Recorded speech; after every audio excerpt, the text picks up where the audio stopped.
Good morning. Hello. So, today we're talking about fated endings, the death before the quantum leap. Now, we know how trendy the quantum leap is. And in truth, the quantum leap is amazing, right? We love quantum leap.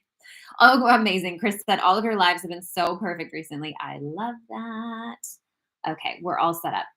So, we love quantum leaps in terms of in theory. We love quantum leaps, right? But like I was saying yesterday, sometimes, a lot of times, every time, the quantum leap comes with a death. It comes with a death because we cannot move to a new frequency of life without detaching from the old one. So we say, I'm ready to go to the next level. I want to quantum leap everything. And in truth, like that's the way we need to do that. But we have to also prepare for, talk about, be aware of the death that is going to occur inevitably with a quantum leap. So today we're diving into it specifically because of Neptune being in the 29th degree of Pisces. So, for those of you who are my astrology newbies, or maybe you know a little bit more even than I do, Neptune is the planet of spirituality on the low, I hate to say it like that. So, every planet has higher aspects and lower aspects, like denser aspects. On the higher aspects, Neptune is the planet of spirituality. On the lower density of that, it's the planet of illusions. Neither one of these things are bad, but when it comes to illusions, sometimes that can look like living in a state of an altered mind, not in a good way, like an addictive state, having a distorted view about who you are. Do you see what I'm saying? Illusions. So, it being in the 29th degree of Pisces is a huge, massive ending, not only because it's in the last degree of the sign, but that Pisces is the final sign of the zodiac. So Neptune is going to be initiating a brand new cycle once it goes into Aries. And Neptune is no small planet. Like Neptune is, it takes like something like 180, 175 years or something like that to go around the whole zodiac. So, what we're experiencing right now collectively, and it's going to hit you personally, however, it hits you, is it's going to ask you to end something. And this is not something that's a shocking thing, okay? This is something that has been nudging you for a while. And if you have been doing the work, it should be a pretty easy transition. Meaning, if you're hyper aware of what it is, let me know in the comments just right away. You're like, I know what it is. I know exactly what it is. What must end? What must be let go? If you know what it is and you've been doing the work on it, this transition's not going to be so hard for you. It might even feel liberating. It's going to be like, oh. Now, with this, though, we have help.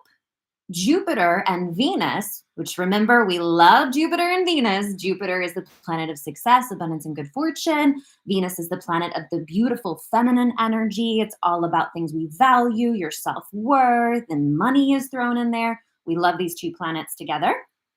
And so it is making a sextile. Now, a sextile is a positive flow of energy, a positive flow of energy to this fated ending that's happening with Neptune. We got it. Hello, Jessie. Jessie says, I'm moving and I'm starting a new job. I'm so excited. Congrats. That's amazing. So, what we're looking at today is the fated ending that comes with these big transitions. Now, who we are, as in like our spiritual beings having a human experience, we are meant to end things. We're meant to constantly be in this evolution of death and rebirth. And everything that we move through is always guiding us to get onto our highest and best path. Now, because we're human, God bless our lovely human, we muck it up, right? We muck it up because we get real attached to things. We have this idea that we think we know the best way. And so then what happens is we start to attach, we anchor ourselves down to an old energetic level, thinking, no, I have to have it this way. And then that starts to create a lot of tumultuousness and chaos in your reality simply because you're just not letting go. So, in a perfect ideal world, here's how I want you to kind of think of it. In a perfect world, you would be in total detachment all the time. Now, what I mean by that is like, not that you wouldn't have wants and desires, but more so that you would know what your ultimate want and desire is, meaning, what do you want to feel? How do you want to contribute? Like those bigger, broader energies versus I need to have this exact thing, like I need to have that exact person ask me out on a date, or I need to make this exact amount of money in this exact way by next Friday, right? When we let go of those like surface level, like very detailed wants and desires, and instead we get in tune with the energy that's below that. Like, what are you actually wanting here? Well, I actually want to experience a really beautiful relationship that's going to be sustainable and we're going to grow together and it's going to feel so incredible every day. It's going to be like walking on a cloud. Even when I don't like him, I'm completely obsessed with him. Relationship. Oh, that's what I actually want. So, can I detach from the details of it? So, in a perfect world, we detach, but we have growth, we have lessons, we have challenges, we have wounds, we have karma, we have ancestral coding. It's all part of the earth game, right? So we go through these evolutions where we essentially, it feels as though we're forced to let go. And that's really hard on our ego, right? So if you've been doing the work, like Jessie said here, she's like, I'm ready, let's go. If you've been doing the work, it's going to be an easier transition on you. If you've been denying, rejecting, resisting, it's going to be a little bit of a slap you in your face kind of thing. So, what we want to really start to set the intention for is embrace the change. Embrace the change. And instead of trying to figure out how can you control it, because that's where our that's our ego, right? Anytime that you're trying to control something, ding, ding, ding, that's the ego leading, and the ego never leads you anywhere good. Instead of trying to control the change, surrender to it. Let it show you. So the metaphor I'm getting in my head right away is like, if you get caught in a riptide in the ocean, you're flailing around trying to work your way against the momentum of the ocean. Is that doing anything for you? No, you can't beat the ocean. You can't beat the ocean will win every time. What you have to do is surrender to the flow and it will pop you back up where you need to be. But as long as you're flailing around, you're going to run out of oxygen, you're going to get exhausted. It's completely futile. So as we're moving into change, what we want to be really, really aware of is like, what am I grasping onto? Like I always tell my clients, like, get your claws out of it. You got to get your claws out of it because you are the one who's keeping yourself stuck where you are.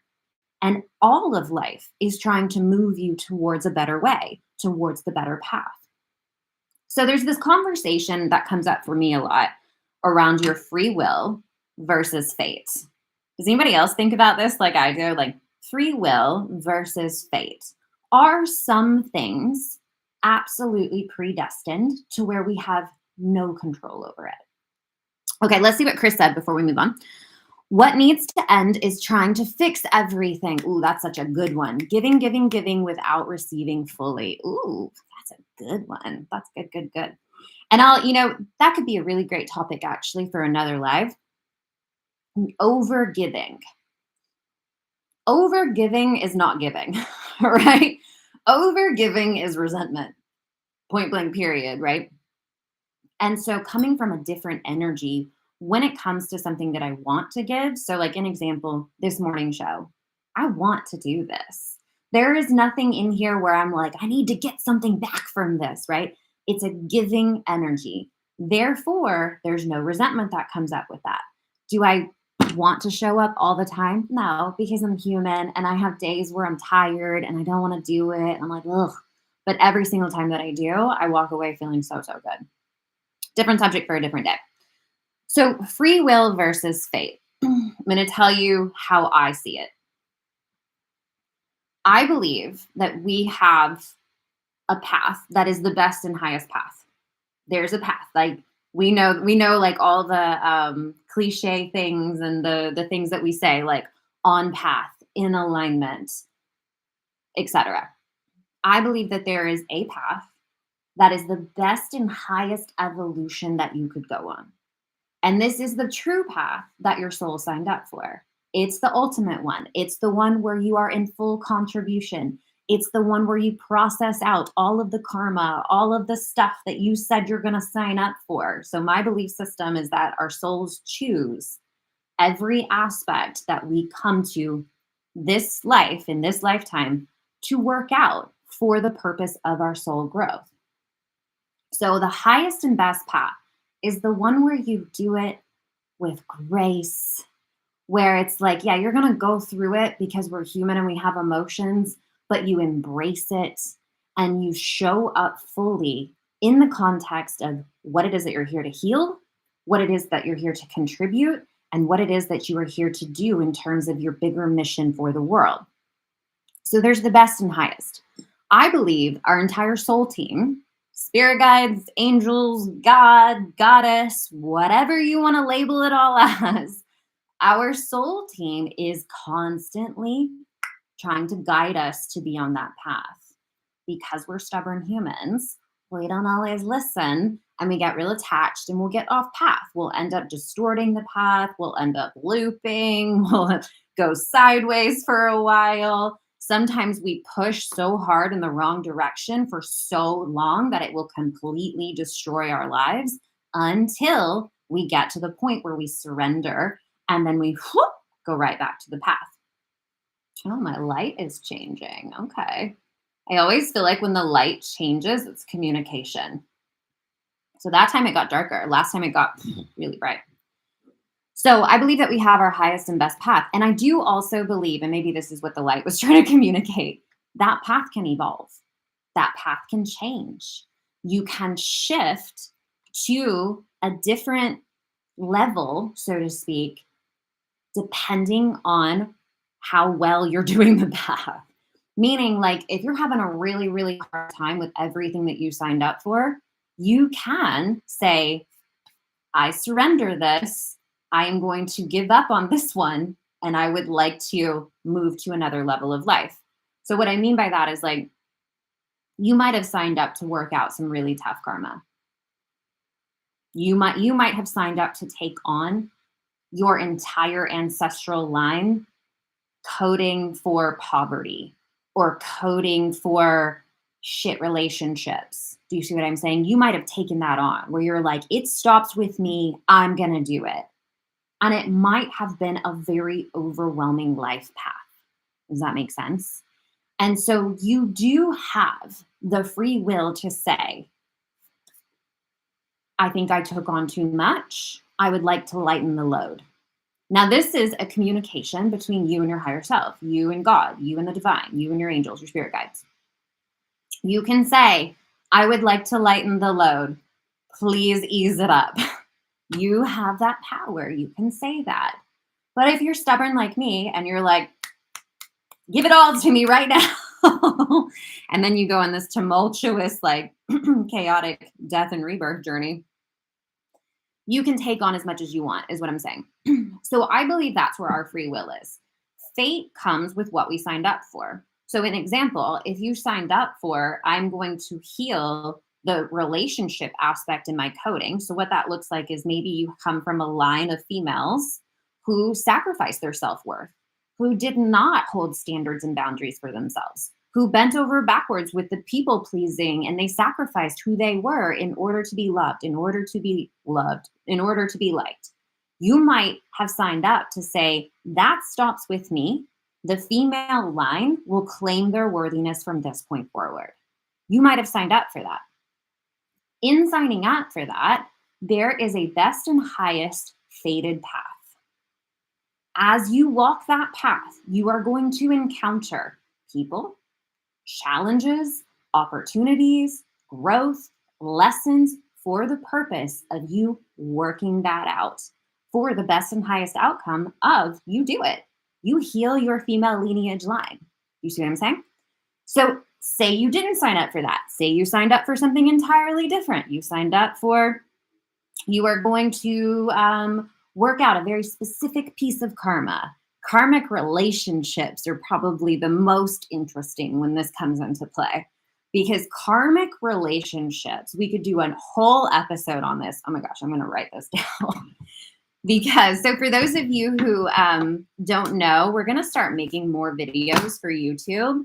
And there's certain subjects that just really stand out in terms of like things that my clients have told me they're going through, things I've been through myself, spiritual topics that aren't talked about a whole lot. Karmic relationships is one of those. So a karmic relationship, we're not going to go deep. I'm just going to give you the Cliff's Notes. A karmic relationship is essentially unfinished business. It's like you and this person had some sort of run-in in a different life and you didn't work it out. You did not get it to neutral or peace. So in the next lifetime or this lifetime, you will be magnetized to each other. This is that fated destiny part. It will not feel as though you have free will. It will not feel as though you had a choice to say no. So I had two extremely karmic relationships in my youth. And what it felt like, you're so magnetized to each other. You would like to think that you have free will in it, but you really don't. And I, in my self-awareness and looking back on it, the one statement that I would say whenever I was talking about it was that it didn't feel like I had a choice. Now, the way that you, because I know I'm going to get this question, the way that you can tell if a relationship is karmic, so there's three types: karmic, soulmate, and twin flame. Karmic relationships are very, very magnetic, very tumultuous, like high passionate energy, like not just in the good way, very emotional. And karmic relationships will lead you further away from your highest and best self. They don't take you on a real great path. Their purpose is for you to have whatever it is that you needed to heal inside this relationship be thrown in your face. Like, you have to deal with it. A soulmate connection is something where you two come together for a greater purpose. Not like a greater purpose outside of yourself, but like a greater purpose, like having children or moving through this one chapter of life that was very vital to your soul's growth. It's a little more peaceful. You might still have some stuff because it's a relationship, you know, but it's more peaceful than a karmic relationship. And it's beautiful. It's beautiful. You could live here all day long. A twin flame relationship is essentially two parts of the same higher self. So it's the way that I've been educated around it is that it's too much. It's too much. Okay. Twin flames you are the same. You are one in the same of the same higher self. You come together in a lifetime for the greater purpose of the world. You are meant to create something bigger than you for the contribution to the whole. Twin flames can feel very karmic in the beginning because your twin flame is going to raise everything up out of you that is of the ego, that's you playing small, that's you having old attachments. It's going to push out of you every part of you that is not truly your highest self because they are your mirror twin, right? So if you come in contact with your twin flame and you are not prepared, you've not done the work, it's going to feel extremely hard, extremely, extremely hard. When Robert and I first came together, that first year was nothing but trigger, trigger, trigger, trigger, trigger, trigger, trigger, trigger, trigger, trigger, trigger. The difference is we were both in a place where we had done enough work on ourselves to understand that what was happening was us healing together. And your twin flame will bring you higher, closer to your higher self, not further away like a karmic relationship. Okay, that was little Cliff's Notes. We'll do a whole thing on it another time. Aaron said, too much maybe, but can you have each of these in one person? I don't know. Not in one person, but you can have them all in one lifetime. Yeah. But that, Aaron, so the twin flame will feel like all of it. I see what you're saying. Maybe. The twin flame will feel like all of it. Like the twin flame is going to raise your stuff out of you. It's going to trigger you to like do the healing work that you need to do. You can also have, soulmate things with a twin flame, meaning like have children, go through chapters of life together for soul growth, 100%. So the twin flame could be all encompassing. Yes. The soulmate connection.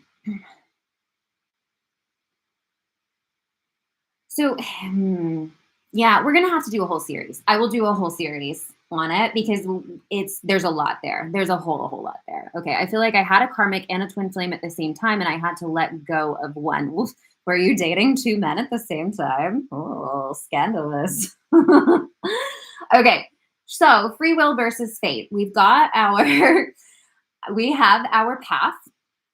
That is the highest and best path that our soul team, that's what I call it, our soul team, which by the way, everyone has a soul team. This is not just like for the spiritual. Everyone has a soul team. So your soul team could be made up of angels, guides, past loved ones, ancestors, God, goddess, divine energy, whatever you speak to in terms of like our ultimate creator. You have a soul team. That soul team is guiding you all the time. This is where our intuition comes in. And this is why it's so important to do that healing work, because when you're all layered up with wounds and karma and all of that stuff, like conditioned things from how we grew up, you can't hear your intuition. Once you start delayering, which is the healing work, you're taking off all of those layers of the like, I've got to heal the wounds from my childhood. I've got to heal karma from my past life. I've got to look at, what is it that I'm carrying in my body that maybe isn't mine, but it was from my lineage. Doing that healing work gets you closer and closer and closer to your connection to that higher voice, that higher self version of you. That's when your intuition starts getting really on point. And this is when we start saying like it's magic, because it feels like magic when you can know things, like you just know that. I can't tell you how many times I have just known. I just knew. And then there it manifested. Or I have prophetic dreams. I have dreams all the time of things, and then they happen. So the more that you delayer and you get closer to the truth of who you are, which is the soul highest self version of you, the more you're going to be able to make decisions based on what you know in your body, rather than making a decision based on an emotional reaction, which is from the wound, or from a place of trying to protect yourself, the ego. So the healing work becomes so, so important for you to be able to walk your best and highest path, because you got to be able to know guidance. Do you know what I mean? Like I get a lot of people when they first come into my world. It's like, how do I know the difference? Like, is it my mind or is it intuitive guidance? I don't know. And the truth of the matter is that when you're at that point, you're not gonna know in the beginning. And it's gonna be a journey of, am I reacting to this or am I hearing it from a place of deep knowing? And that's a muscle that's built over time as you're taking off those layers through doing that healing work. But as you start to do that, magic starts unfolding, because you're starting to now be able to listen and follow that intuitive guidance so that you can be on that best and highest path. And I'll say this, your best and highest path is going to be fun. It's going to be exciting. It's going to be scary, because soul will always pull you out of your comfort zone, because that's where our growth is. But as you do that work to build your inner stability, you guys know how much I talk about this. It's not about how do I control and manipulate the world around me. It is about, can I build myself to the level of human that can handle anything I step into. Building that inner stability is everything in terms of being able to walk the best and highest path. So we got to heal to hear the guidance for what we got to do to be on that path. And then we've got to build this internal confidence, this internal personal power to be able to handle walking it. So, free will versus fate, your free will is you choosing what you do, but it's like signing up for the image I'm getting is like, those corn mazes where you can choose like the more difficult corn maze path, or you can choose the easy one. It's like 0 to 5 years old, choose this one. It's like a left turn and you're out, right? Or you choose the more difficult one and it's like loops and backs and dead ends and all of that stuff. It's like the path is already chosen, but you're choosing which path you're going to take. And as you do it, you're going to like be faced with things that is going to take you through what you need to go through in terms of healing, leveling up, growing, changing, all of those things, so that you can have and be and experience the path that you signed up for. And it has all the beautiful things too, which we love. So I always think about this in terms of like, our soul is good. Like our soul's good. It's our human that has problems, right? And I think about it like, if you were playing a video game and you have this level that is difficult, right? It's a challenging level. But the way the video game is set up, there's always a way to win. There's always a way to beat the level. And you know that when you're playing the game. So you might get really, really frustrated while you're trying to figure it out, but you can win because that's how the game is programmed. When you're playing a game like that, you don't want the level where it's like you do one thing, it's easy as can be, and then you did the level. You're like, I want something more challenging. I want it to be fun. Isn't that interesting? Our brains equate challenge with fun in terms of playing a game. So we just need to switch our mentality about what we've signed up for in life. Ancestral coding, healing worthiness wounds, fun. Let's do it. Right? We've got to stop taking everything so personally, for one. But we have to start viewing it in terms of a game. Like, what did I sign up for? How did I say that I was going to do this thing? And in terms of like, you have your growth, your lessons, your challenges, but you also signed up for like some really cool stuff too.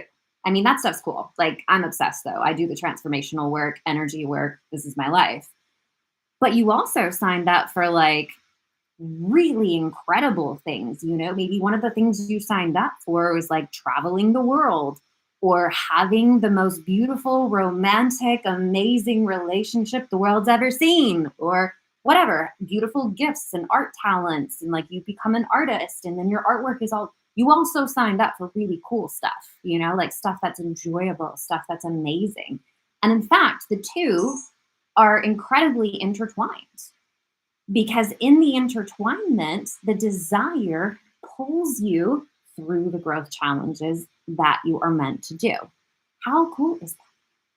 I mean, like, just really think about it. Like, you have a path you signed up for.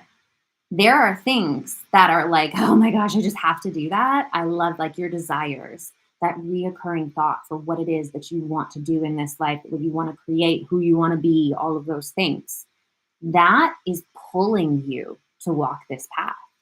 And on that path, that's where you're going to do your soul growth. That's where you're going to face the stuff that you signed up for to heal, to learn, to grow through. So they're very intertwined. But here's the thing. We have spent so much time in our lives being like, that's not possible. I've got to be realistic. Must be logical, because that's not logical to go after the one thing that I think about all the time and would love to do. That doesn't make sense. Why would I do that? Right? Like, we got to get over that.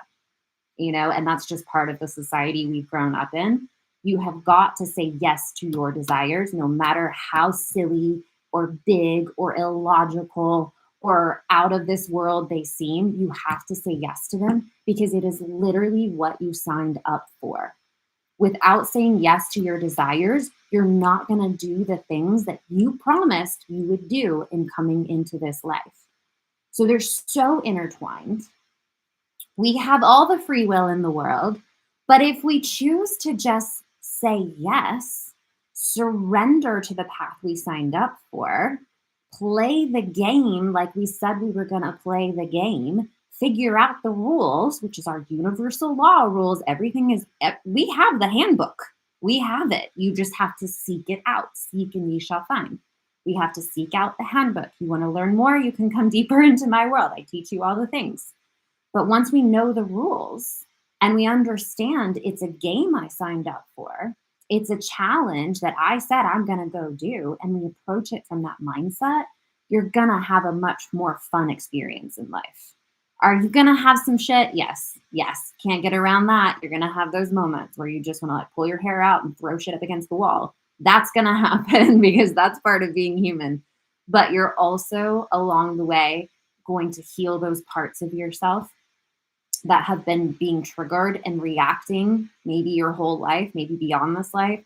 You are also going to have some of the most beautiful, incredible, like belly hurt laughing and a love that you can't even put into words.